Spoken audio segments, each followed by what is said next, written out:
Madam Speaker, ang totoo po ay nagulat din po ako nung mabasa ko ang mga balita na tila nagastos po sa loob ng 19 days at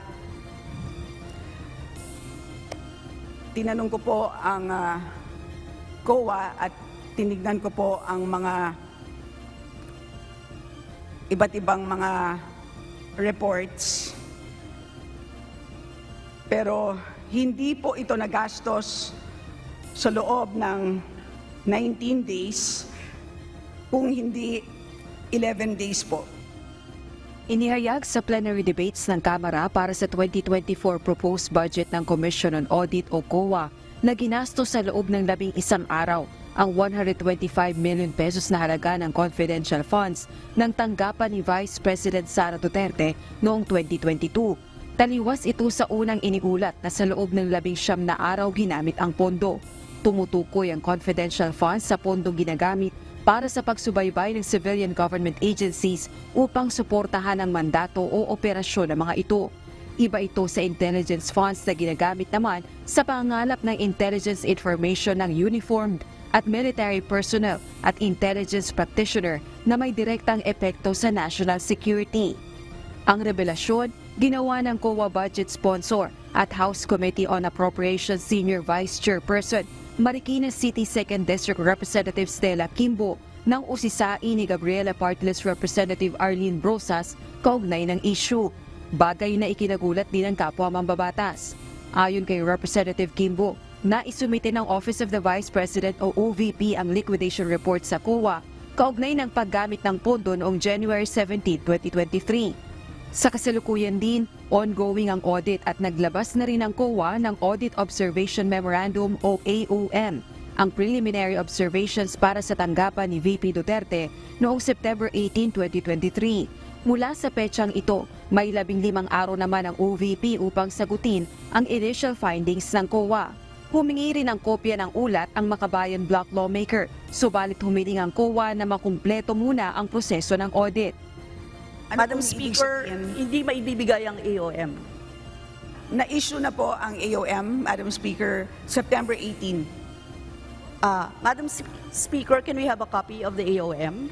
Katulad ng napaliwanag ko po kanina at napaliwanag din po ni Honorable Lagman, it is preliminary and the reason for why the COA wants to keep it confidential is because baka maging prejudicial sa audited agency if, Madam Speaker, if the Honorable Brosas is amenable once the audit is completed, then the COA will submit the AOM along with the report.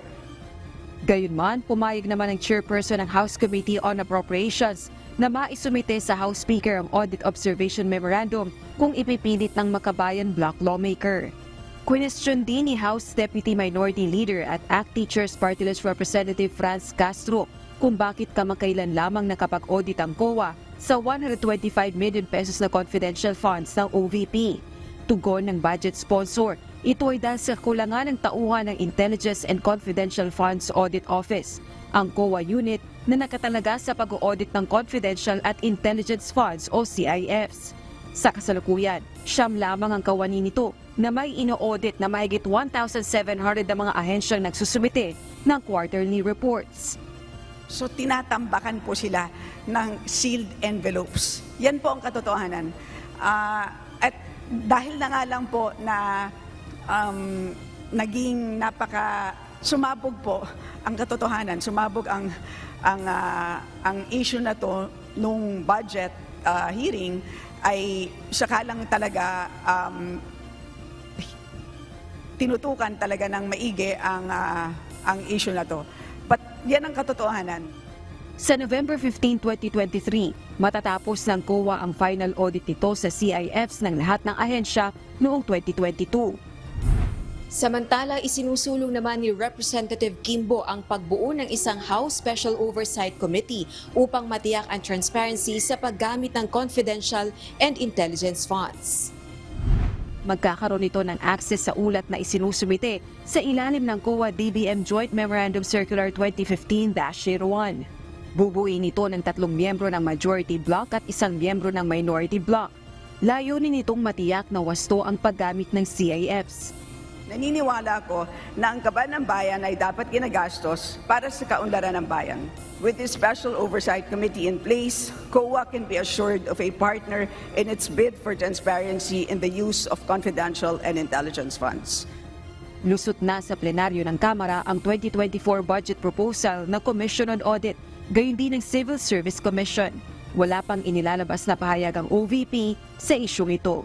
Rosa Licoz, UNTV News and Rescue. Diyos ang aming sandigan, serbisyo publiko ang aming pinahahalagahan.